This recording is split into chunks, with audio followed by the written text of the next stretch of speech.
Peter O'Neill, thanks for joining us. The underlying dispute that led to the riots was over a $120 shortfall in the first pay round for public servants this year, which prompted a police strike. The government says that it was just an administrative stuff-up, that somebody forgot to put in the tax-free threshold in pay packets. You don't seem to believe that. Well, everybody in Papua New Guinea don't seem to believe that, and not only me. But we all know that in the last budget that was passed in November 2023, there were certain changes to the tax regime that governs the salaries and wages tax. And part of that changes were now started to be implemented in 2024. Of course, the government is finding excuses, but it really needs to get back to Parliament and make those changes to try and assist Papua New Guineans who are struggling to put food on the table. Well, if it was a stuff-up, as the government says, and it's corrected in the next pay slips that people get, does the issue go away? As I said, no one in the country believes them. And unfortunately, this situation where $120 plus, as you say, of the salaries that were missed out by public servants is quite a significant amount of money for average Papua New Guinean families. And that is enough for them to buy basic goods so that they can feed their families. And this is about cost of living pressures that Papua New Guinean families are facing today.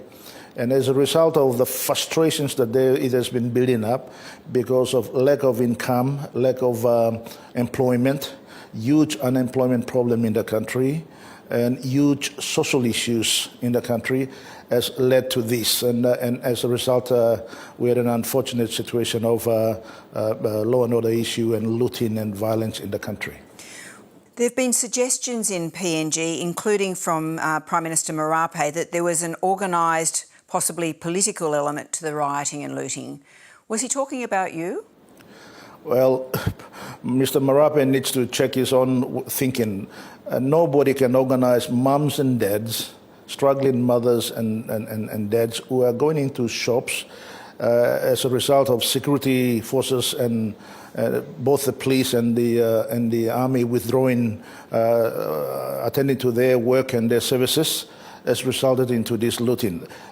He has got to produce evidence that there was some political influence over it. But you're talking about hundreds of thousands of people. One can imagine how one can organize that kind of looting and violence for political purposes. So to clarify, were you in any way involved in organising those riots? Absolutely not. You've questioned the use of Australian taxpayer funds to support Mr Marape's government. What exactly is your allegation?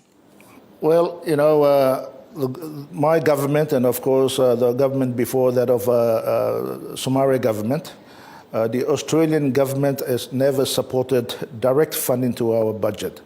Without this direct funding has now been given to Marape over the last few years, started from Scott Morrison government to now Albanese government, without any strings attached. We have a huge corruption problem in this country, and of course the mismanagement of public funds in the country. As a result of that, of course, the funds that are given by Australian taxpayers are used for political purposes and mismanaged in the country. And the evidence is very clear by many instances, and one, for example, is that recently some of the contractors of the cronies of the government were paid large sums of money at a very early stage of the budget process this year. With respect, though, Mr O'Neill, those funds were loans which started during the period of COVID, and as far as the strings attached were concerned, they were done in conjunction with the IMF, which, as I understand it, is monitoring the use of those funds. So how does that stack up with the claims that it's just being funnelled into cronies? Even if they were loans, they are given to the government to use it to support the budget. And that means that they can expend the money at their pleasure. It is not tied to a project or infrastructure development or a hospital or school. And this is where the problem is. that there are loans given without any conditions. And the government of Papua New Guinea, especially Marape, is spending money for political purposes. And I don't think that the Australian taxpayer wants that to happen in this country. So if you were Prime Minister again, would you stop receiving those sorts of funds, or you would not seek any further funds of that nature? I have always been a proponent of encouraging Australia to set up a development fund. And from what I understand, they have done so now. And I'm very pleased with that. We will certainly, of course, borrow from that fund, but it must be tied to projects. It's not going to be taken up by government, where government can spend it at its pleasure, where it's unaccounted for. There's an 18-month grace period after an election preventing a vote of no confidence in PNG. In Mr Marape's case, that expires next month. Would you be pushing for a no confidence vote? And whoever pushes one, would you put yourself forward as a leader? Well, those options are available and provided for by the Constitution that gives us an ability to have checks and balance in our political process.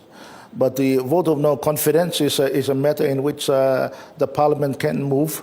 And of course, that grace period expires on the 9th of February, and Parliament resumes on the 13th of February, and it's entirely up to the leaders. Whether I put my hand up as an alternate Prime Minister or not, it's up to the members of Parliament, and we will continue to have those discussions. Well, you're facing criminal charges over the Royal Commission findings. You gave false evidence over a multi-million-dollar government loan loss on an investment deal. Would this hinder your chances of returning to the Prime Ministership?